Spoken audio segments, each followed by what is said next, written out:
Okay, I think we're about ready. So good evening, everyone, and welcome to our second conversation, the Living the Legacy series, Developing the City. My name is Callie McCune, and I'm the Public Programs Manager at the Indiana Historical Society. I'm excited to have so many of you here tonight. At the Indiana Historical Society, we collect and preserve Indiana's unique stories, bringing Hoosiers together in remembering and sharing the past and inspiring a future grounded in our state's uniting values and principles. To do that, we use collections, programs, exhibits, and publications to contextualize history. So our Living the Legacy series is a free interdisciplinary community conversations on the history of redlining in Indianapolis. Tonight's program is the third in our series of conversations, and that's connected to our Indianapolis Bicentennial exhibit. The Living the Legacy series is made possible through a grant from Indiana Humanities in cooperation with the National Endowment for the Humanities, and from the Indianapolis Foundation, a CICF affiliate, and with financial support from Lake City Bank, now offering in-person and mobile banking. I also want to make sure to thank our steering committee who helped us to cultivate these conversations, questions, and resources that we have to share. We've had a dream team of advisors who have come together to make these conversations possible, and I appreciate all of your time and expertise to make them happen. So tonight, I have the honor of kicking you off with a few pieces of logistics for tonight's event. Whether this is the first of our two discussions that you're attending, or one you're coming back for more, we want to make sure everyone's up to speed on our historical context of redlining before we dive in. And I can't think of a better person to do that than Jordan Ryan, archivist at the Indiana Historical Society, and one of the masterminds behind making this series of events possible. So I'll toss it over to Jordan in just a moment, and she'll kind of get us started, and then she'll toss it to Brittany, our moderator tonight. And our panel will introduce themselves, their work, and we'll have a conversation. Towards the second half of our program, we'll have time for your questions. If you have them, please drop them in the question and answer section at the bottom of your screen. We'll keep an eye on them and try to get to as many as possible. We know that you're all muted for this program, but we do want to know what you think. One of my favorite parts of these conversations has been watching the chat and getting to participate in it. We have some amazing scholars and experts and local activists that will be participants in our program tonight. So please utilize that chat box as you go along to make comments and ask questions. Also, feel free, if you're watching us on our Facebook stream, to do that too. We'll be keeping an eye on all of that and be able to try to answer as many questions as we can at the end. If you are making comments in the chat on Zoom, just make sure that you are replying to panelists and attendees. That way everyone can see your reply. Last but not least, this program is being recorded, and you'll be able to catch the replay on our website in the upcoming weeks, as well as quickly after the program on our Facebook page. As part of this program, we are putting together a toolkit of things that you can read, listen to, and get involved in to help create more equity in housing practices within Indianapolis. Keep an eye on the chat box for links and URLs as we go along. We'll include them in a follow-up email for you tomorrow, and we're working to bring all those resources together into a toolkit on a landing page coming soon. But before we dive into that history, I'm going to launch a very brief poll. This poll helps for our grant evaluation purposes. So we'd like to know, do you know how planning decisions are made in our city? And if you do, if you're on Facebook, you can feel free to put those into the chat and we'll add them into our results too. We'll ask you this question at the end too. That way we see if you learned something along the way. So thank you so much for answering them. I'll let you guys keep answering that. And without further ado, I'm going to toss this over to Jordan Ryan to get us started. Hey, Jordan. Hi, Callie. Thanks. As the first program series to kick off the Indianapolis Bicentennial Collecting Initiative and Exhibit, we hope that you will all leave this program with a better understanding of Indianapolis's legacy of racist housing practices and consider more equitable solutions in the future. This is the third program in our 4-part series. Thanks to all of you who've been following along, and also to those of you who are joining us for the first time tonight.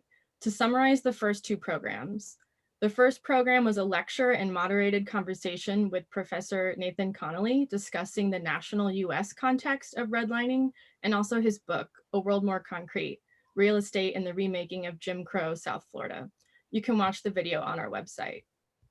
Our second program was a moderated panel discussion with local experts of various disciplines on Indianapolis redlining, centering the conversation on our Indianapolis experience and challenges. You can watch the Facebook stream on the Facebook event page. So let's consider redlining and Indianapolis and look at sort of the archival and historical context. First, I want to define what redlining is. So my definition is it's the discriminatory practice by which banks, mortgage lenders, and insurance companies refused or limited loans, mortgages, and insurance within specific geographic areas, particularly in older and inner city neighborhoods, to non-white and or low-income families by guidance of the Federal Housing Administration's Homeowners Loan Corporation, that's the HOLC. In addition to that, realtors and real estate developers misrepresented markets and discriminated against prospective homebuyers in order to control market values. So redlining has created this cultural and financial dynamic that favors white homebuyers while creating an adverse effect for racially oppressed people, particularly Black communities. So from the map you see now, you can see how land was valued by the HOLC. Green is best, blue was still desirable, yellow was definitely declining, and red was hazardous. So a little bit about the background to how the HOLC devalued areas. So how they sort of evaluated different neighborhoods and communities, AKA being redlined.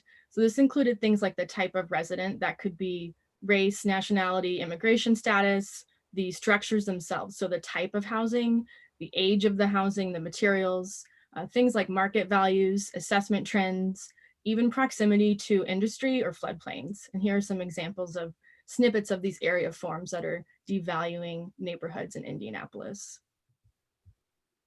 So with my work as an architectural archivist, I see a lot of historic documentation that highlights disinvestment and later complications as communities are displaced for vast redevelopment projects.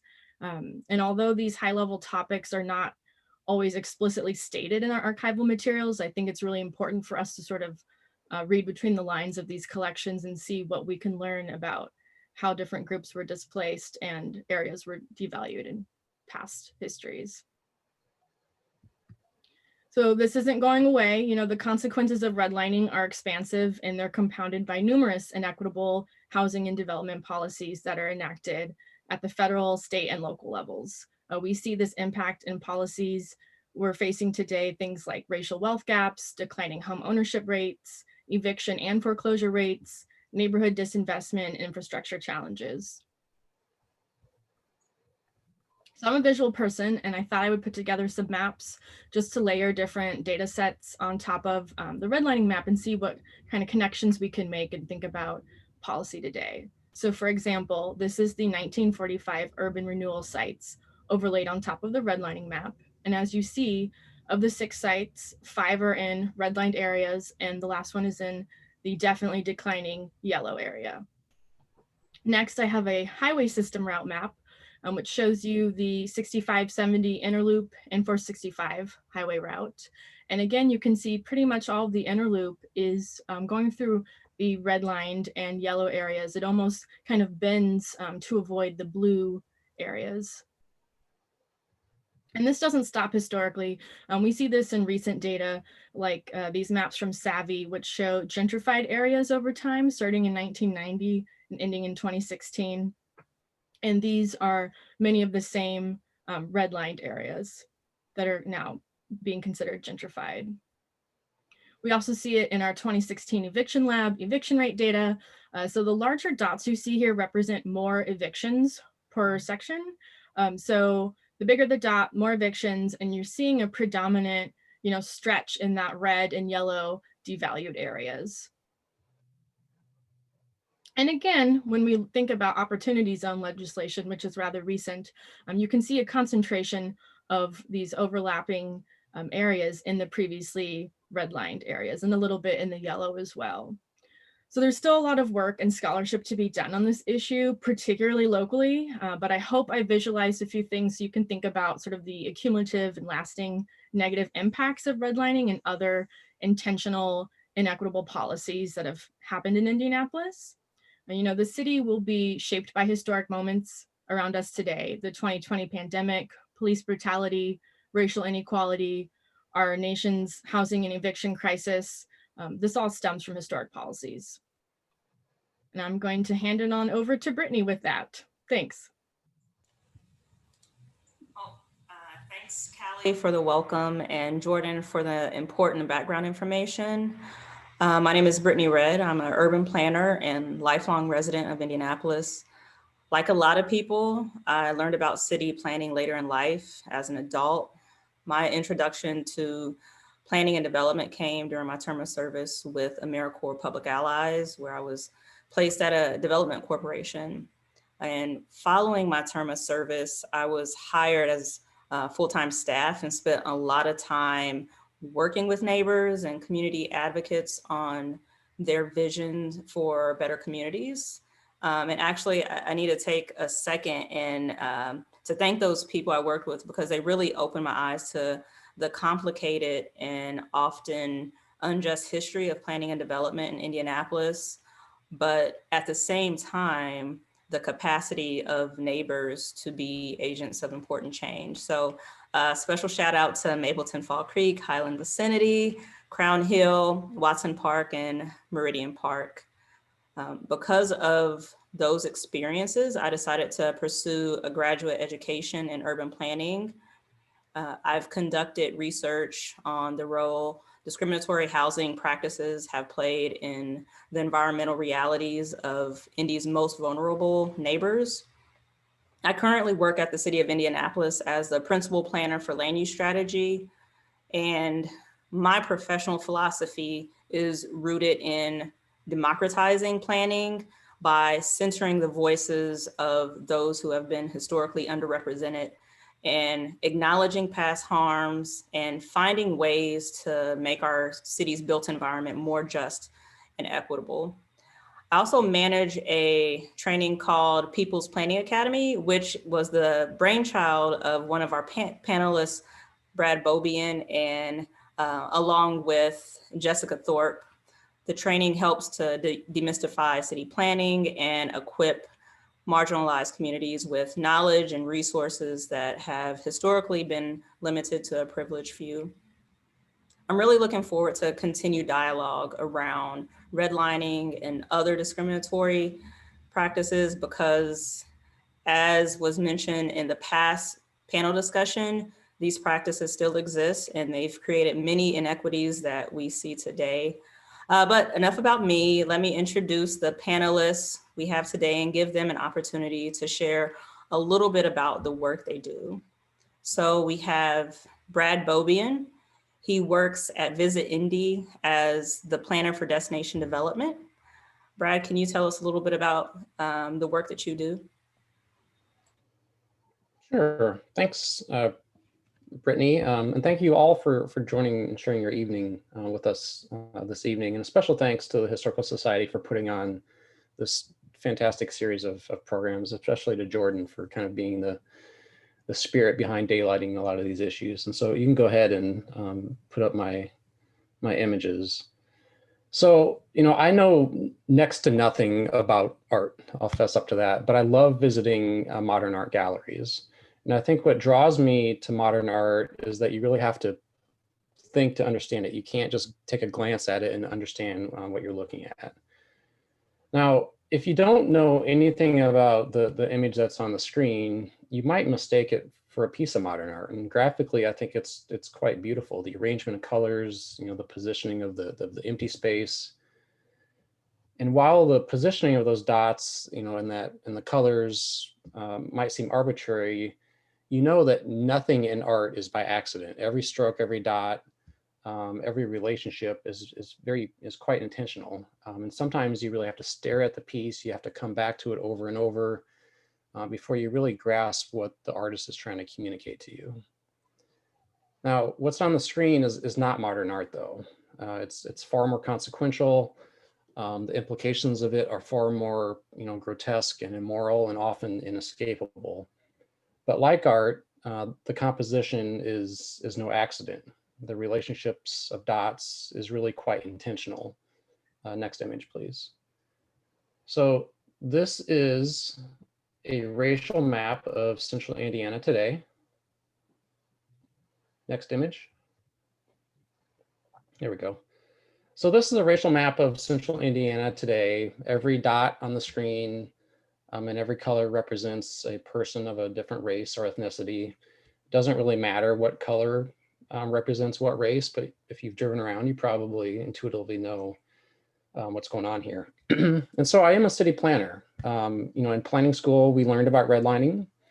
We learned about how to use census data and maps and, really try to understand people and places and tell stories about what's going on in different areas. And that's my privilege.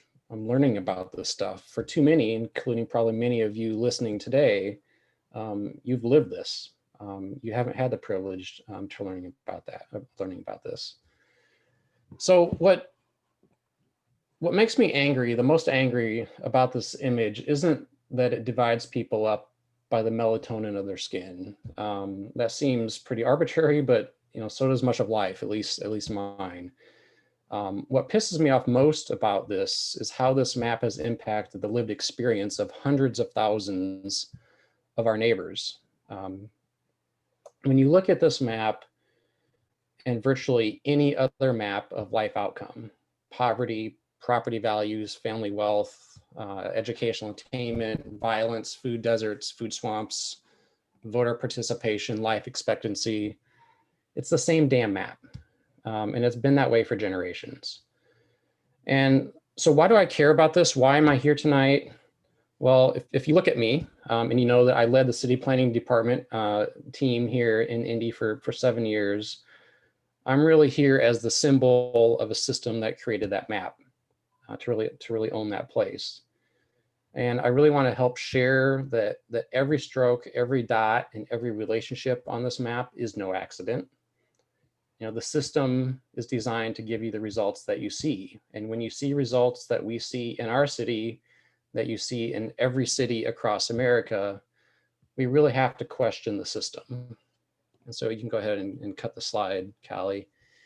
So that's what I spent the past few years, really trying to figure it out. And I'm not sure that I have yet. But I think the thing that I'll end with is to remember that we make history every day. We live history. History isn't just something that happened a long time ago.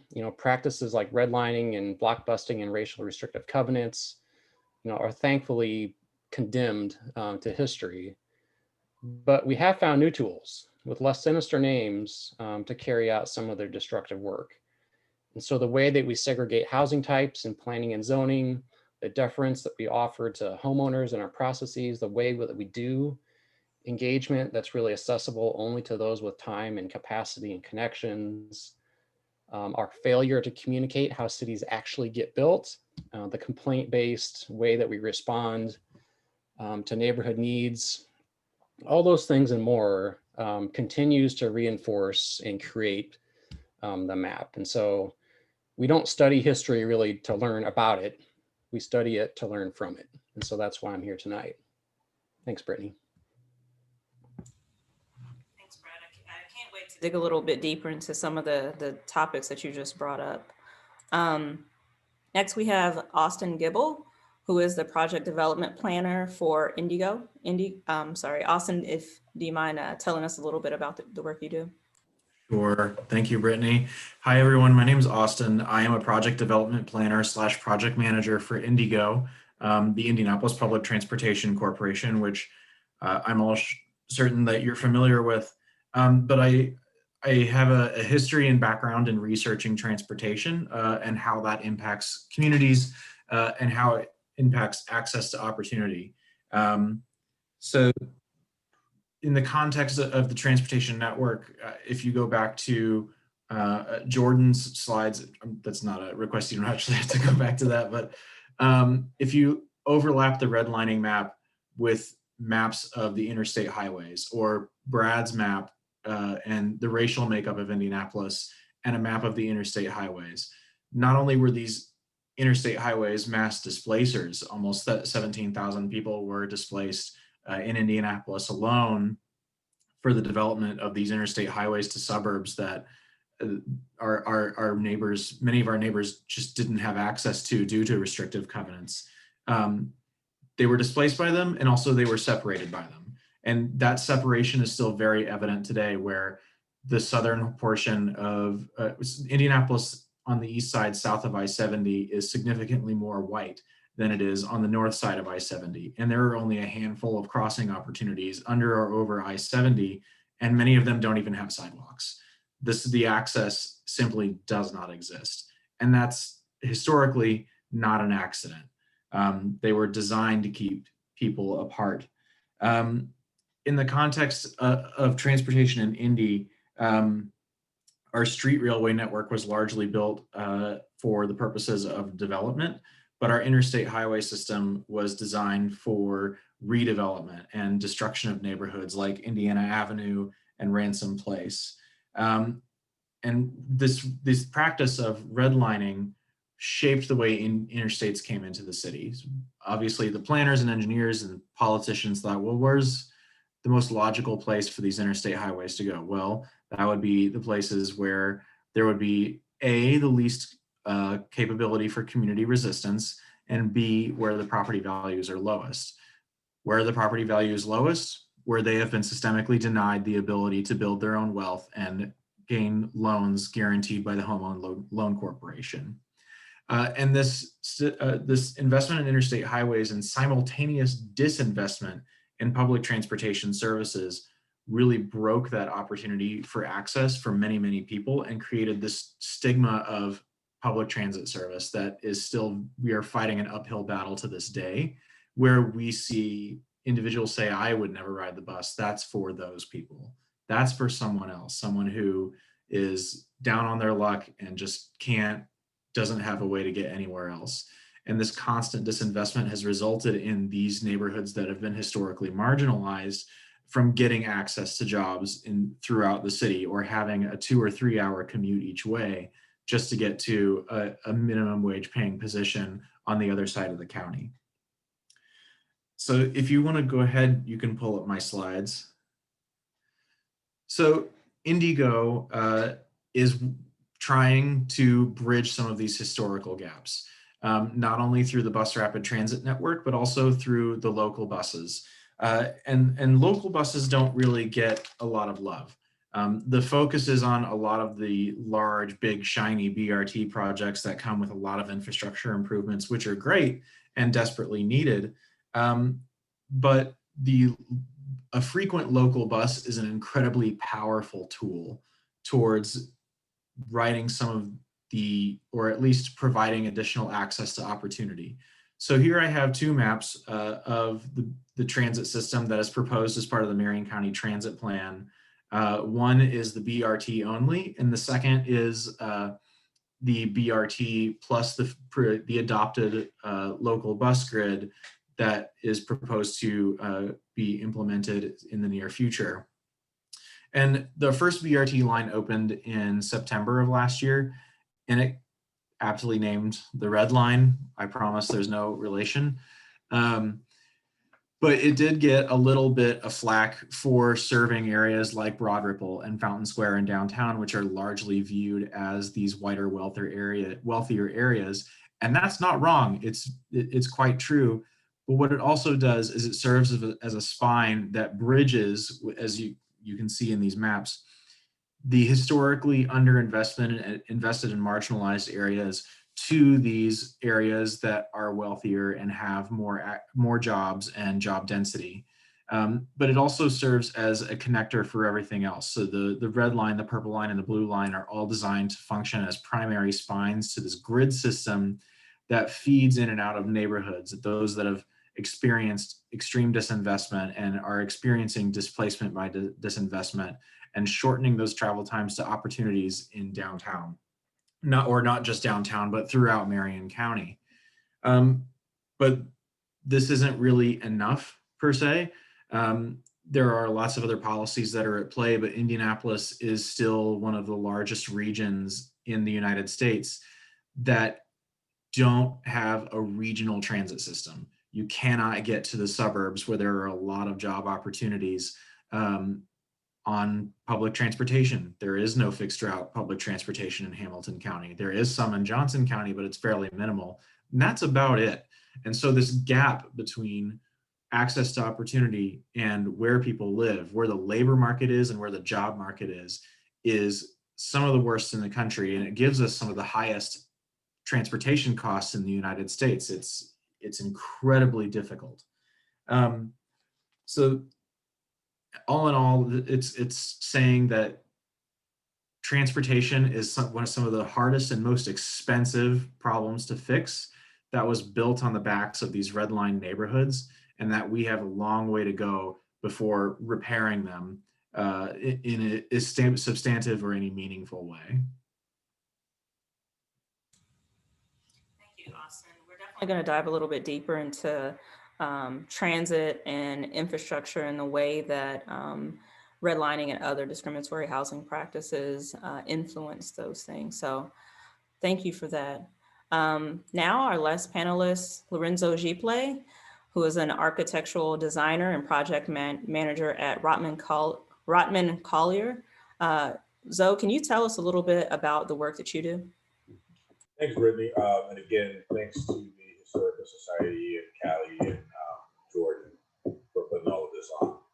As Brittany said, I'm Lorenzo Gibbel. I'm an architectural designer with Rotman Collier Architects. At my everyday job, I focus on mainly housing and architectural design as it relates to private clients or even public clients that we work with. In my spare time, I spend a lot of my time doing research and trying to understand the effects of redlining specifically. So all of this started off for me with an interest in studying gentrification. And while I was in school studying it exclusively, Brad was a professor of mine. And from that, ended up writing a paper about it, and then started looking at how that applied specifically to Indianapolis. And again, Brad and I connected, and based on some of the research that he has done, we created this dual presentation, which I believe is what got me here, that looked at specifically redlining to gentrification to where we are currently. So it's been this understanding of, is it possible to have gentrification without all of the negative effects? And how do you capture the positive effects of gentrification without really the displacement and all of the negative effects to influence and further develop our community? Thanks, Lorenzo. And thank you to all the panelists. I'm really excited to get this conversation going. For those watching, if you haven't already, please watch the first panel discussion, which you can find on the Indiana Historical Society Facebook page.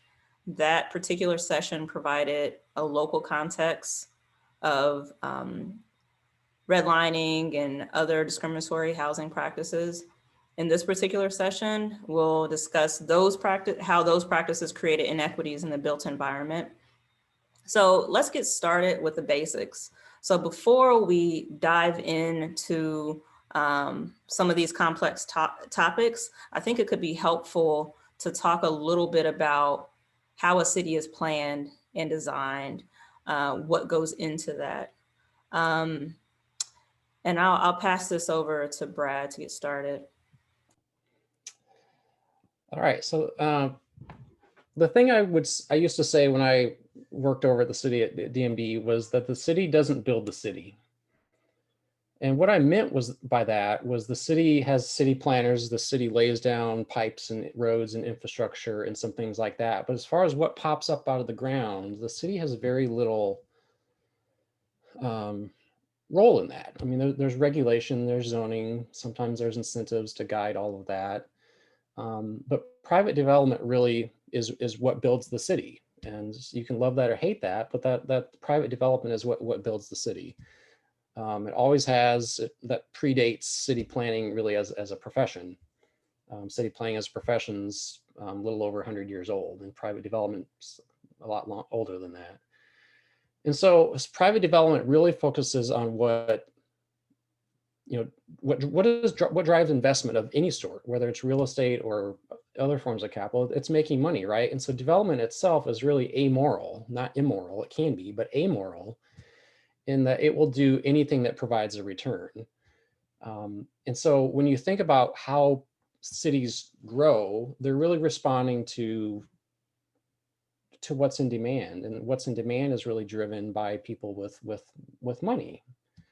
And so I just want to point that out, that the city government, when you say, why doesn't this neighborhood have a grocery store and why doesn't this have that?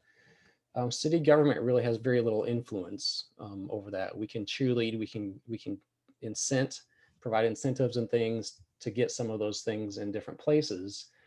But when you have an area like redlined areas that have been disinvested in for generations, that have seen depopulation, so there's not densities of people, densities of income to support a lot of things, it's really challenging for city government to come in with resources, because we need to figure out ways to get the private sector involved. And so that is the systematic issue, is that we're looking for a city to solve something that it doesn't do very well by design. Now, so that aside, that up front with the context, how do cities get planned? There are city planners, there are citizen boards and commissions that are not city planners, but actually the ones who make decisions. So city planners think about cities and systems. We think about transportation systems like Austin was discussing. We think about housing policy. We think about the proximity of jobs to residents. We think about park systems and how people enjoy the city, and we make plans around those. And then that's really the tools that we use to guide both city investment and things like parks and trails and roads, as well as try to steer that private investment that comes into the right place. Thanks, Brad. Do any of the other panelists want to provide their input about how the city is planned and designed? So I hope everybody can hear me a little bit better now. Okay. So I will add to what Brad said about planning and development being amoral, and that is 100% true. One of the things that we have to understand about city development is that what drives a lot of this is honestly financial incentives, specifically for the city.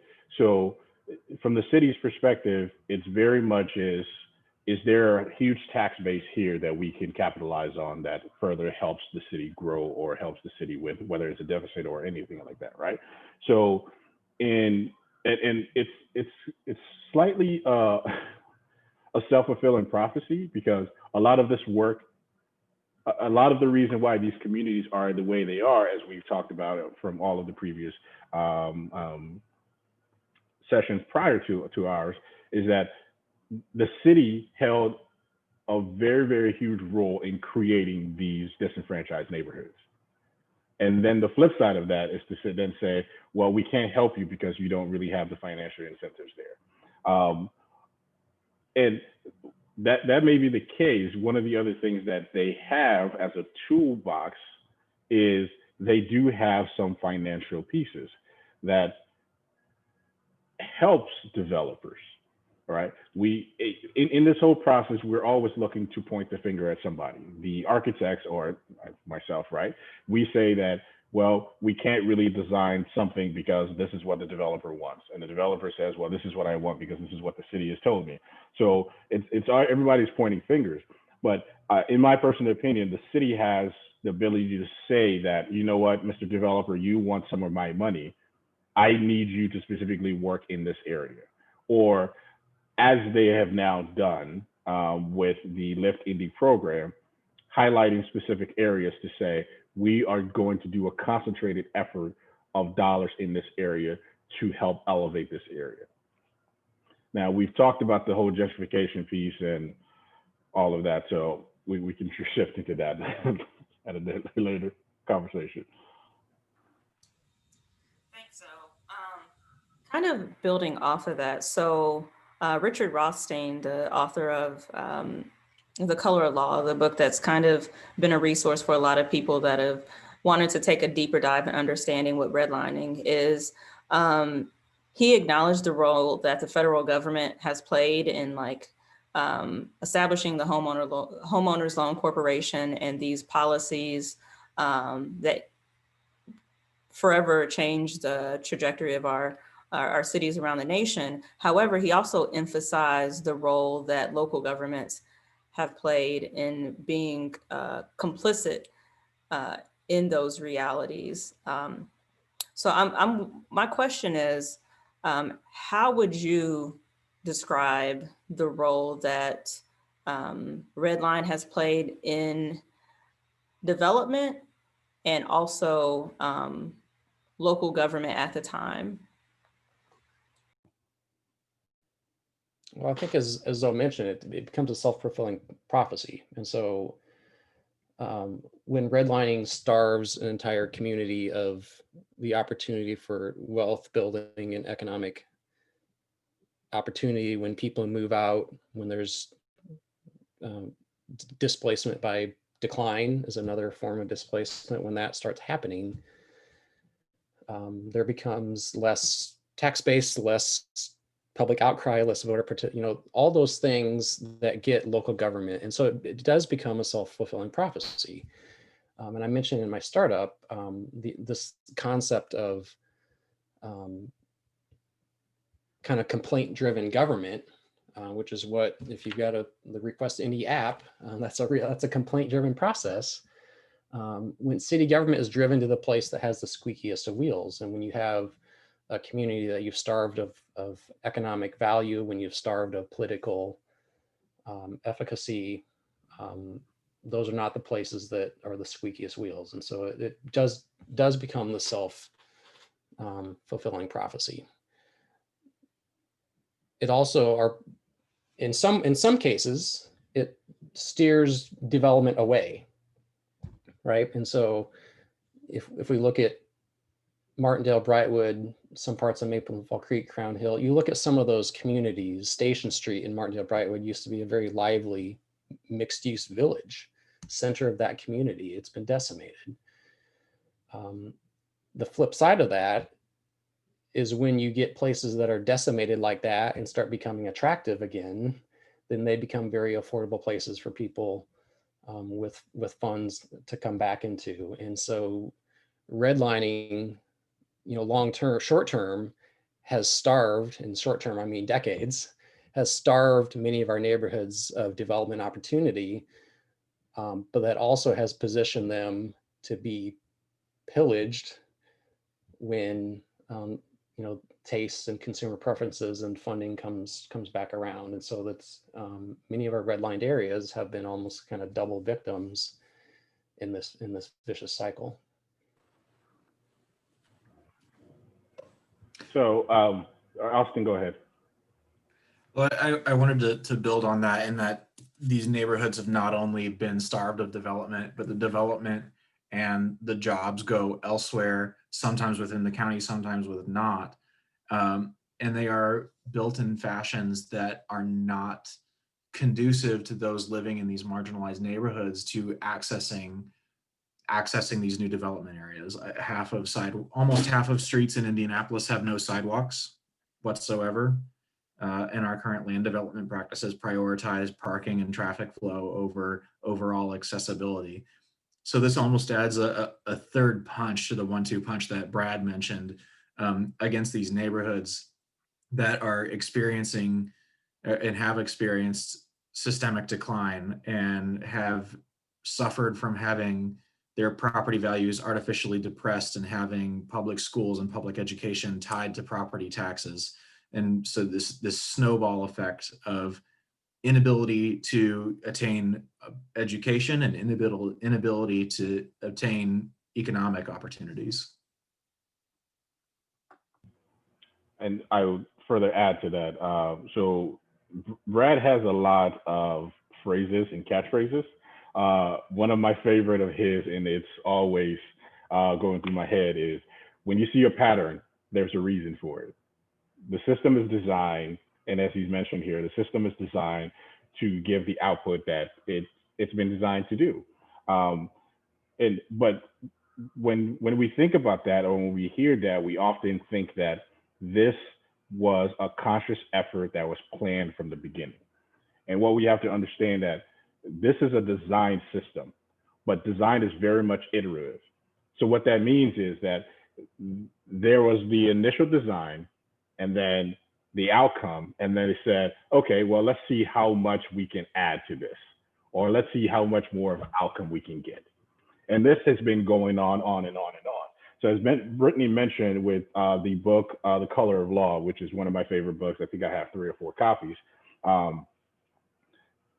Richard Rothstein really delves deep into this. And if you haven't read this book, please get it and read it. It's a necessary read for everybody. And that this piece of redlining is so intertwined into what our system is that we don't even recognize it or the effects of it anymore. But it is in everything that we do. It is not only the reason why there is a racial wealth gap, but it's also why neighborhoods are policed as they are. It's also the reason why schools are failing as they are. It's also the reason why infrastructure is deteriorating as they are. It's also the reason why, and let me say this, I'm gonna step back and say this, that even though we talk about all of these things, that there's clearly a black and white piece, right? There's also a piece in there of I'm trying to figure out the best of whitening that has happened, that you have plenty of people who grew up in these neighborhoods and their first mindset is, I need to get out of this neighborhood. Not realizing that by you further removing yourself from this neighborhood, you are removing some of those elements, again, that is needed to further help this community move. So when Brittany asked the question of how this has impacted me, it is in everything that we do, honestly, in everything.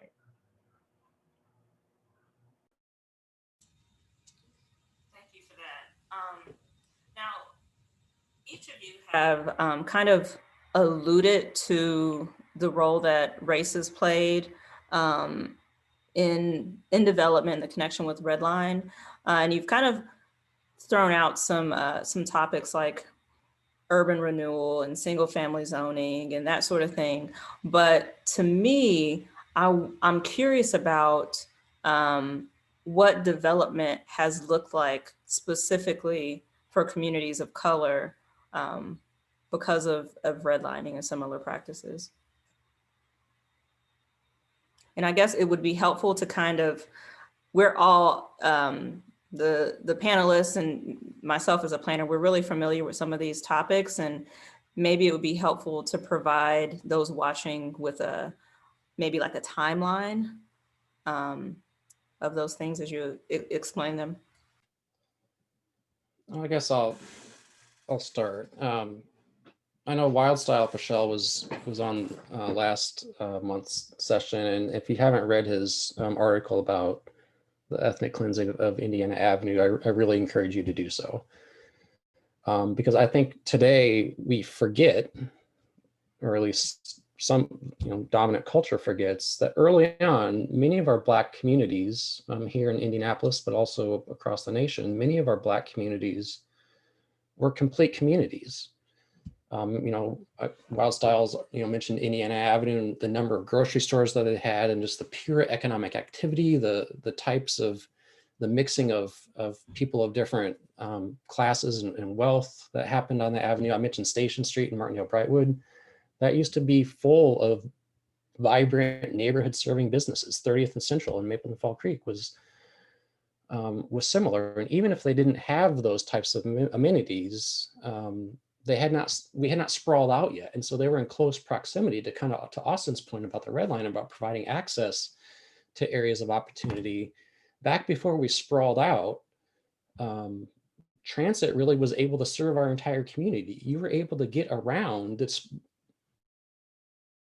neighborhood opportunities that you lived close to. And so, so you start with redlining, and we had a racial restrictive zoning ordinance in 1926.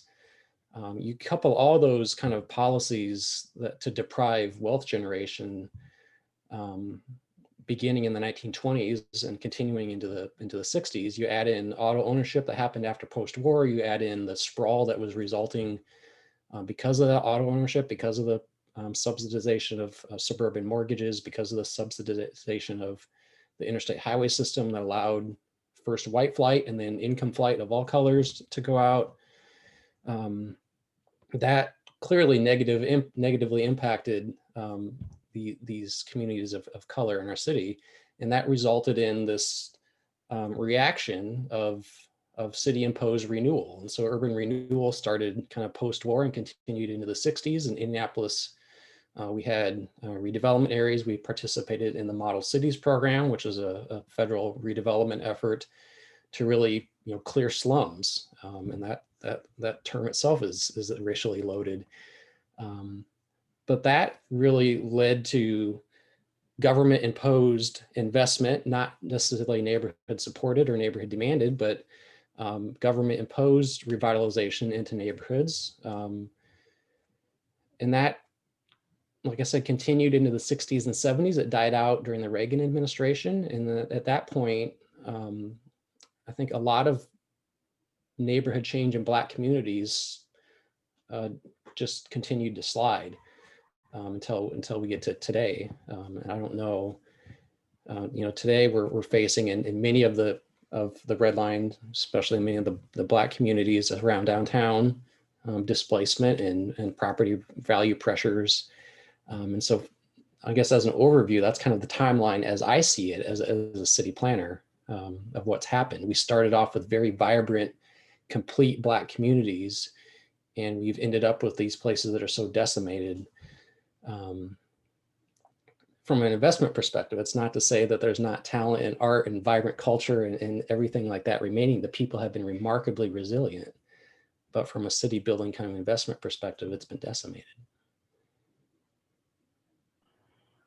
So I'll add to this, but I will go further back than Brad did and talk about how we got to this idea of redlining in the first place, right? So one of the things that we have to realize is that there are lots and lots of things that the federal government has done that has been good for the overall country, but at the same time, terrible for a certain population of people. And that's historically have been Black and brown people, right? So all of this of where we are, of the wealth creation that is put the United States where it is, right, is all can be tied to what happened after the Depression. So after the Depression, we had a president, FDR, who created this series of incentives, the New Deal, right? We all know the New Deal, and we all learned about it in the history of how great it was. Well, with the New Deal, there was a lot of concessions that were made specifically to Southern Democrats. So the New Deal created the FHA and the VA loan programs, which from those, that's where the Hulk maps were then created, because that essentially created the secondhand mortgage market. So in order for banks and developers to be able to value their property as desirable, that's when the Hulk maps were created. So then you take that further down, and as Brad said, and go into where we are, and to where we are currently now. Even with all of that, right, you still have the flip side of that, which is this incredible devaluation of Black and brown neighborhoods, even with all of that, right? So we have this piece of segregating people, and you're only relegated to a certain area, which then within that certain area, as Brad mentioned, you have the resiliency of people who then create something wonderful out of it. And this happened in every single major city in the United States. There was a black and brown enclave of people who were relegated to a certain area. And because they basically said, we're going to make the best out of it. Fuck it, right? So in Indiana, we had Indiana Avenue. In Tulsa, we had the Tulsa, the Black Wall Street. And even, I don't know if everyone knows this, but even within Central Park, Rosewood was a community in Central Park that was cleared away for Central Park. It was a thriving, mixed income, black and brown, actually, and just overall integrated community that was decimated because we needed a Central Park. So you have this, and for me, it's just, and I'm going to say this, and it's just fascinating to me because to watch the slight planning and just devious like strategy of all of this is just fascinating to me, and just complete disregard for people's lives. So. Thank you. Now, also, I'm going to hand it over to you about the role that transportation plays in development. Specifically, like as a planner in planning school, we learn about Robert Moses. He's like the guy who just led the way in destroying communities and allowing for highways. And in his case, it was New York. Can you talk a little bit about the role that highways have played in development and also displacements? Sure, gladly.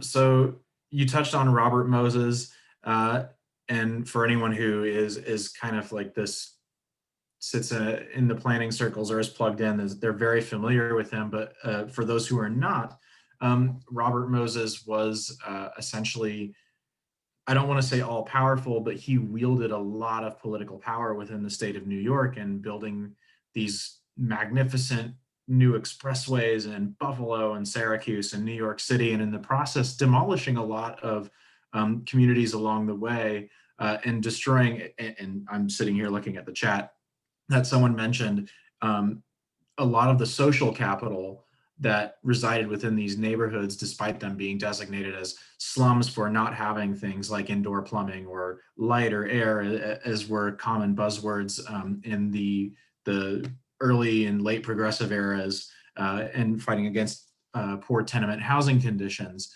But this was used in a way to push people out, and it was used in a way to deny people access. So the West Side Highway is a great example in New York City. It was designed specifically in a manner where the bridges were so low and the clearances were so low that public buses could not pass underneath them. So individuals who rode public transportation on the West Side Highway, designed by Robert Moses, were not able to take public transportation up to the wealthier parts of Upper Manhattan. And we see this happen all over the country. Robert Moses inspired a whole multi-billion dollar doesn't even do it justice. It was the equivalent of hundreds of billions of dollars today spent on building highways through Black and brown communities and destroying these neighborhoods and displacing those communities to somewhere else, places that didn't have the kind of access or social capital that they did before. And it really destroyed a lot of that. And I've said that a lot, but it did irreparable damage to not only these neighborhoods, but also to these families. And in Indianapolis specifically, where you see it most heavily concentrated, is just west of downtown in Ransom Place, where Indiana Avenue had its fabric largely destroyed for the construction of I-65 and the widening of West Street and the development of IUPUI, which was developed as a commuter university campus for those living out in the suburbs.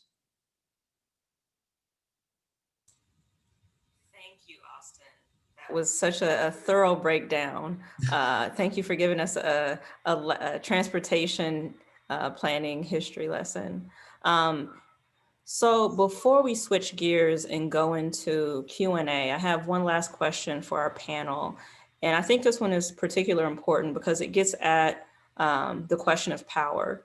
And in order to develop and shape the way a city's built, it requires decision makers. So my question to you, you on the panel, is who was in power to make change affecting neighborhood? So both past, and I think it would be helpful to for the watchers to know present as well.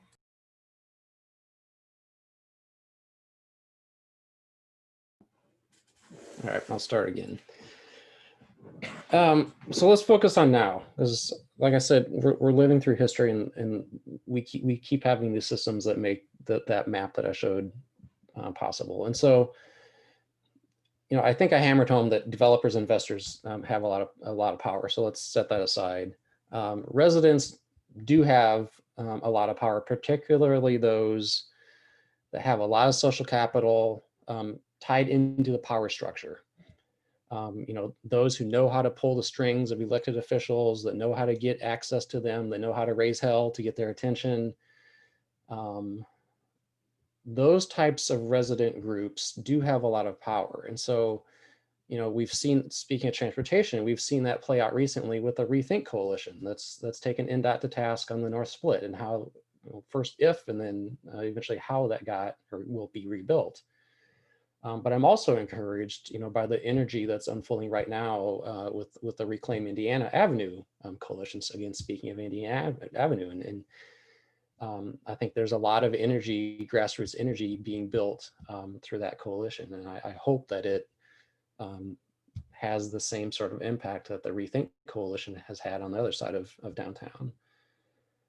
Now, the challenge for me is the places that don't have those strings, that don't have that capital that reaches into those power brokers. And many of you have probably heard this analogy of this monopoly game. I learned it in the Racial Equity Institute training that IPS puts on for many of their faculty. But if you imagine two groups of people playing a monopoly game, let's say it's 3 hours long, if the first group, only the first group can play for 2 hours. That last hour, the second group can join in. At that point, the rules are the same. They can both buy and sell property. They can both, build hotels. All the rules are fair. But what's happened by then? Everything has been bought up. That second group that got brought in by fair rules that last hour are really this permanent second-class citizens because they didn't have the ability to participate in that wealth generation. They didn't build all those political connections. And so that's not just an analogy, that's actually what has happened. And so that people with money and power have made the decisions, and they continue to make the decisions in their self-interest. And so I think our focus, and this kind of gets into what Brittany and I have been trying to do at the People's Planning Academy, is to find out ways to build that capacity within neighborhoods about how the game is played, so that more neighborhoods can have more of those influences and have more of a voice in those decisions that get made. Thank you. Did anyone else want to add to the question about power and decision making before we switch over to Q&A? Yeah, and I'll, oh, sorry, Lorenzo, were you going to jump in? Okay. I do want to add that the city planning and rectifying these challenges or these wrongdoings over the past are incredibly challenging. In certain ways, transportation is something that we have more influence over than other aspects, like private sector development, where that is substantially more challenging and there are a series of different forces at play. Transportation is something that is a product of our built environment, and we have every choice to choose to make it something that is oriented towards people and uplift, and going into neighborhoods and uplifting marginalized voices to say, what do you want in this neighborhood? Historically, that has not been done. Historically, the decision has been made around what gets someone driving from the suburbs fastest from point A to point B. The end. That was the primary consideration. I'm really happy to see there be a strong push to change this. I have been, it has been a privilege for me to be able to go out into these communities and talk to individuals and say, and ask them point blank, what are the challenges that you have? What do you want to see come to your neighborhood? And have there be tangible results. I think like a primary example that I can think of on East 38th Street with the purple line is that we had a lot of discussion of neighborhood residents saying, this street is really dangerous. We don't feel safe walking on it. We don't feel safe biking on it. We want that to change. And as a result, we've been able to put in a 12-foot wide, 10 to 12-foot wide multi-use trail that will be going in as part of the purple line on 38th Street. So it's uplifting these voices that enables these kinds of small victories in our built environment that can change a lot of lives and make things a lot better for those who have previously not had these kinds of opportunities. So I guess that's my long-winded way of saying people in power have historically not been those who even had a single thought about these kinds of neighborhoods or the neighborhoods where people have been marginalized. And we have more opportunities than most within transportation to change that. So Austin and Brad, that summation, I couldn't have said it better myself. The added piece that I would say is that very much so that the people who have historically been making the decisions, I don't think that is 100% the case anymore, right? But the people who historically have been making the decisions as it relates to planning of the city or as it relates to development of the city have been nowhere near these neighborhoods, the downtown area or anything like that, right?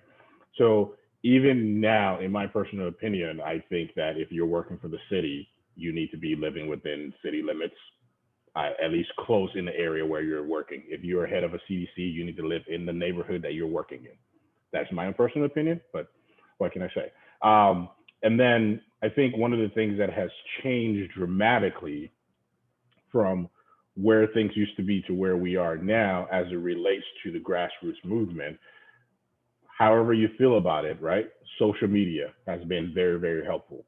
It's very much a gathering of people that can annoy somebody to say, hey, we need to have a conversation about something bigger.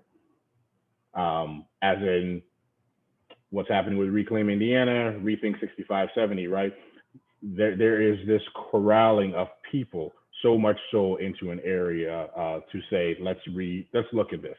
And also this resurging of this history of that most people aren't aware of.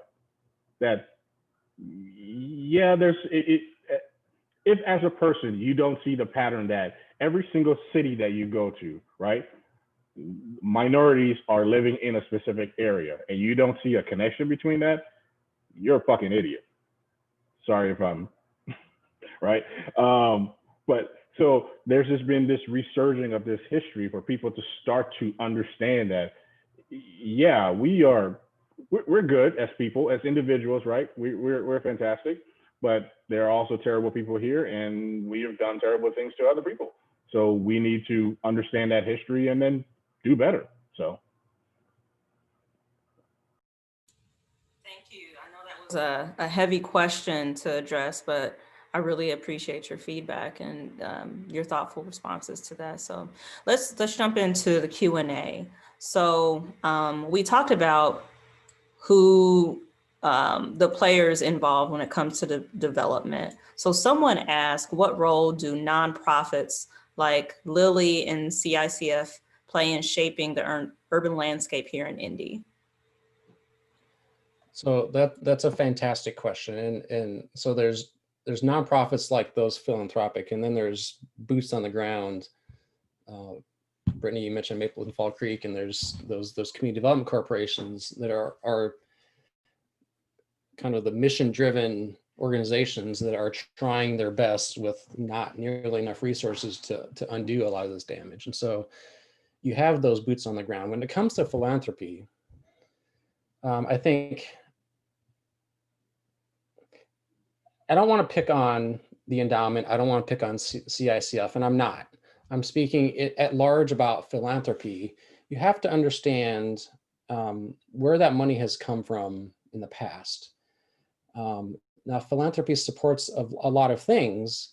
One of my random lectures is about, where's my camera? Maslow's hierarchy of human need, right? And every person is somewhere on that pyramid, with the idea that unless you're satisfying your basic needs, your higher needs are not going to be as relevant or meaningful to you. And I think what the challenge with decision makers, both of all sorts, but especially in philanthropy, because of where the money has come from, is that there's lots of people at the top of that pyramid making decisions about how to invest that money. And what is important to them, what they need in their lives, is dramatically different than those people that might be living closer to the bottom of the pyramid. And so now that's changing.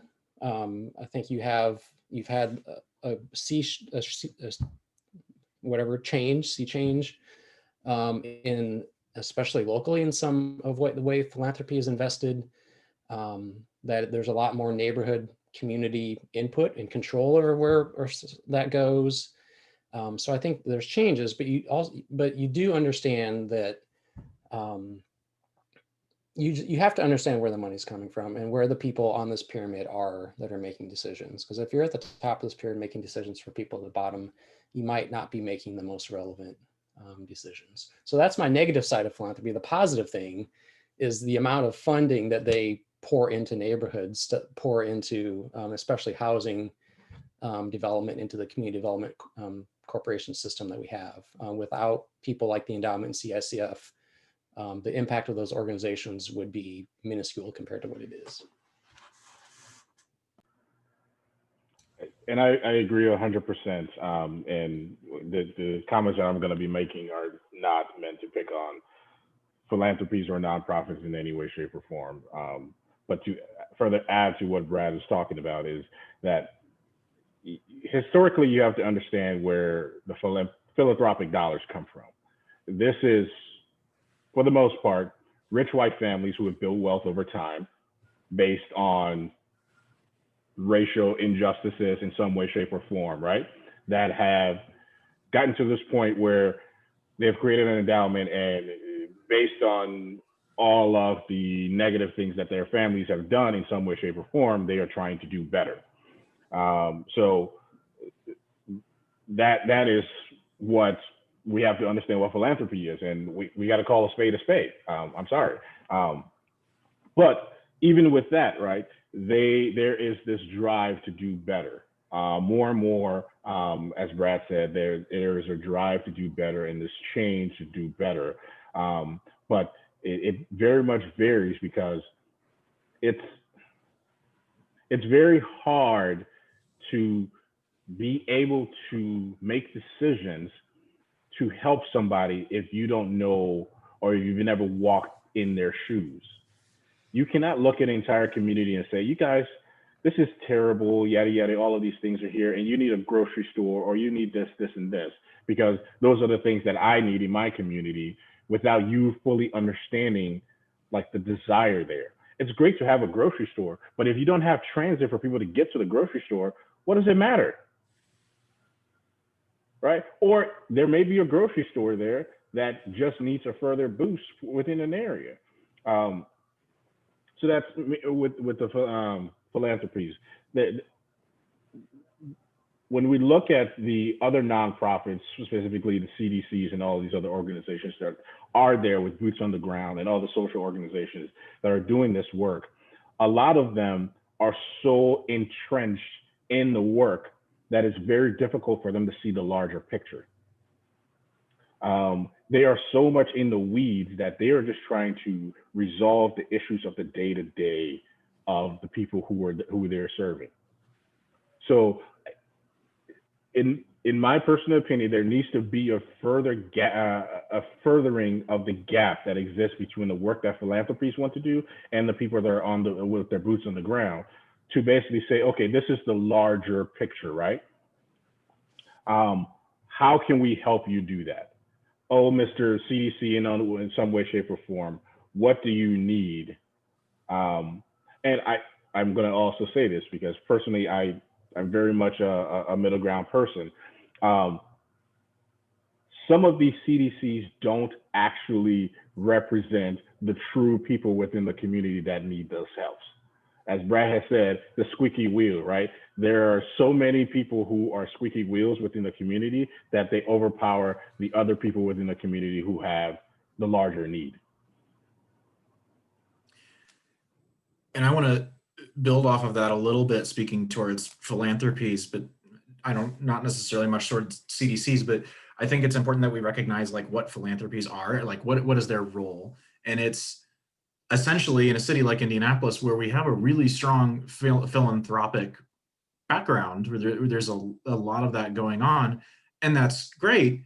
But what it really is a gap filler. Like Indianapolis is capped on its property taxes. We are not allowed to collect sales tax. Our resources are so limited that we have to rely on philanthropic dollars to do essentially what should be a basic, or in what is a basic public service in so many different cities. I'm not necessarily I'm not picking on any particular philanthropy. I'm not saying that philanthropy is necessarily bad, but what I am saying is that our limitations make philanthropy necessary, but philanthropy, as both Lorenzo and Brad mentioned, are their own entities, and they have their own set of particular interests that may not necessarily be what the neighborhood needs. We also have a question about displacement, specifically combating displacement. So someone asked, how do you propose supporting Black residents? Sorry, let me reread this. How do you propose Black residents give me a second. I'm gonna get my reading skills together. How do you propose supporting Black residents who want to stop displacement through redevelopment? Maybe I'm gonna hand this over to Zoe, because you kind of briefly mentioned some efforts at the grassroots level. Yeah, I mean, honestly, you have to know how the game is played, and you have to understand how, as Brad has said, and Brittany yourself, you have to understand how the decisions get made. There are plenty of residents who want to better their community in many ways, shape, or form. But there are so many strikes against residents that to just go about it yourself is just often difficult. So understanding how the game is played is very much I would say, the first part of it. And then again, using this grassroots method, right? As Brad mentioned, the game of Monopoly, right? You have the first group that has had years and years and years. And then you have a second group that is joining the table. The only way, one of the only ways that in my experience and in my research that I've seen development happen is a group effort. And that you have to use your capital, your social capital, whether it's your financial capital, but mainly your social capital. You have to use that to your advantage. And if as a group you are moving together, it is harder to break that link, right? So understanding how the game is played and coming together in force, because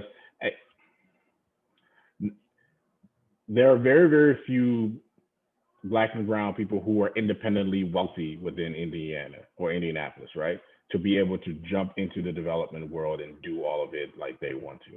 And even then, you still have all of the pieces of, first of all, you have to tackle all of the associations with banking that it's possible, and there all of the racialness with that as well. So moving as a group is very, very helpful. So.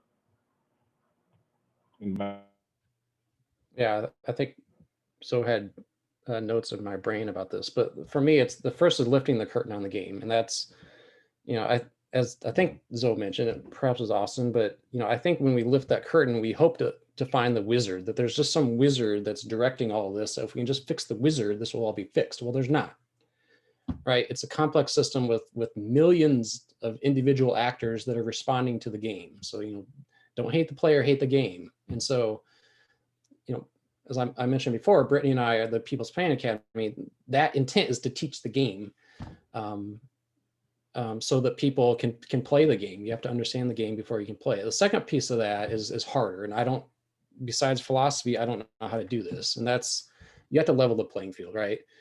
And so we have to find ways to build people as fast as we build places. I can flip a block and change the houses in a matter of a couple of years. I can't take a family that's been decimated by generations of impact that we've been talking about tonight and get them to a place where they can participate in that sort of revitalization, right? And so we need to find ways. I don't want to condemn neighborhoods to be places only affordable to the people who live there today. That's not helpful either. What we have to do is find ways so that the people that are there today can participate in that revitalization. And that means mental health and education and spiritual health and all these things that combine to make people be able to participate in that opportunity. Transportation, transit's a key role. K-12 education, higher education, all those things, those social services, those wraparound services, those human services, we have to find ways that we can channel them and transform kind of lives as fast as we figured out how to transform places. Thank you for that response. I think that was a very important question, and I appreciate your responses to that. So we're going to kind of switch gears to a topic we haven't covered quite yet, into the environment. So someone asked, interested in the panelists' thoughts on the environmental legacies of this history and what is being done to mitigate it for healthier communities moving forward. And then they noted some of the concerns being lead, sewage, dry cleaning fluids, coal ash ponds, et cetera.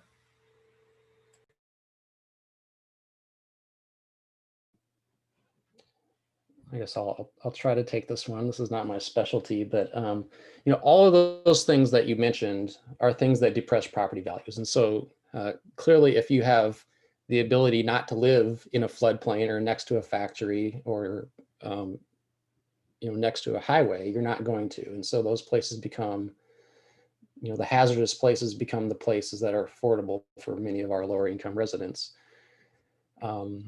And now, as the economy has changed, as we have more science to understand what dry cleaners do and understand that we have floodplains and you probably shouldn't build in them, we're better informed. And so, but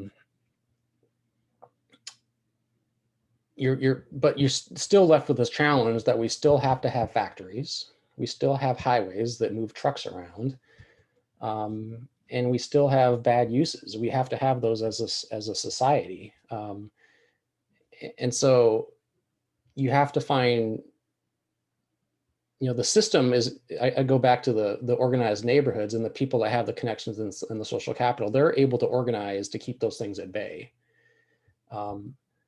The neighborhoods that have been redlined, that have been disinvested in, don't have those sorts of capital. And so if you're a factory owner, you're an interstate builder, you're going to go through the path of least resistance. That's rational in your mind. And that path of least resistance happens to be neighborhoods that we've systematically made attractive to that sort of use. And so that's kind of a roundabout way of explaining why this stuff happens. And the path forward has to be that we have to find ways to better unlock the power that those redlined, those disadvantaged, disinvested neighborhoods teach them how to play the game. And there probably needs to be legislative interventions at this point. And so there are environmental justice movements and things like that. This is probably a case where higher level governments have a role in making sure that that a segment of our population is not bearing the brunt of the dark side of our lifestyles.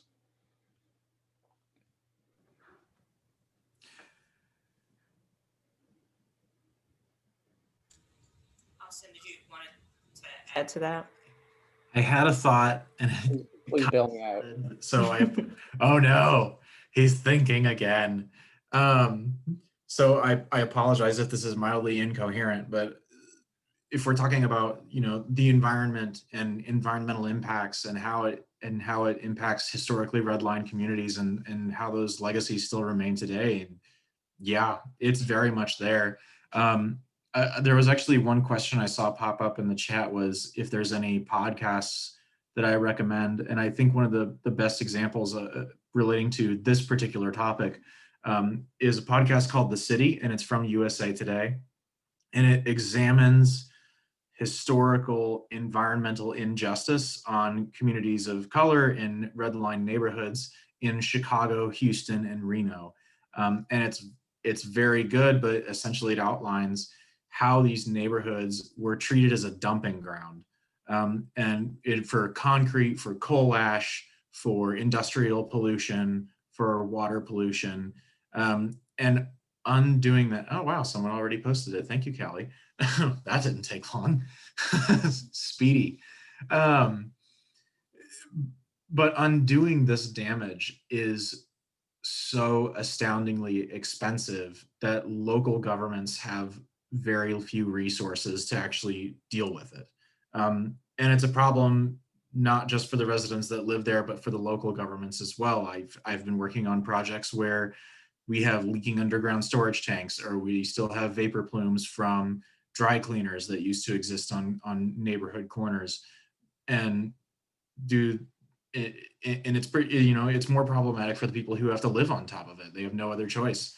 And how we fix this problem is still a question that remains unanswered. There's very little support from the federal level, and there's minimal resources at the local level. That's my depressing end to that statement. Well, I'm not usually the guy that's lifting people up, but Indiana actually is a rare state in that we can actually go after insurance companies of people who have owned the land, whether they were the source of the contamination or not. We call it insurance cost recovery. Most states have prohibited that. And so you cannot go after them for environmental degradation of the property. And so the city has actually used that quite successfully many times in some of the major brownfields in the core of the city to go after corporations that inherited land through mergers over decades, or to find insurance companies that had policies on that property in the past and actually sue them to recoup some of the costs of doing that. And so that is a positive note for our state, that has not been preempted by the State House. But it's also positive that the city has figured out how to effectively use that. Clearly, we could use it a lot more. Brad mentioned, Brad went into the detail of the piece that I was going to talk about. But then to also highlight that this is an entire chapter in the book, The Color of Law, that people need to read and understand.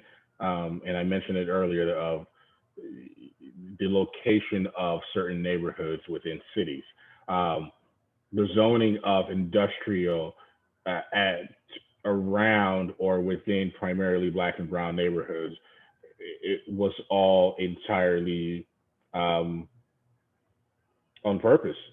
It was done as a means of further segregating communities, even after integration happened. Sorry. Thank you all for tackling that environmental justice question. I'll also add a resource. Toxic Communities by Dorcetta Taylor is a great resource that delves into environmental racism and issues with residential mobility throughout the country. So please also check out that book. But I'm gonna go ahead and wrap it up.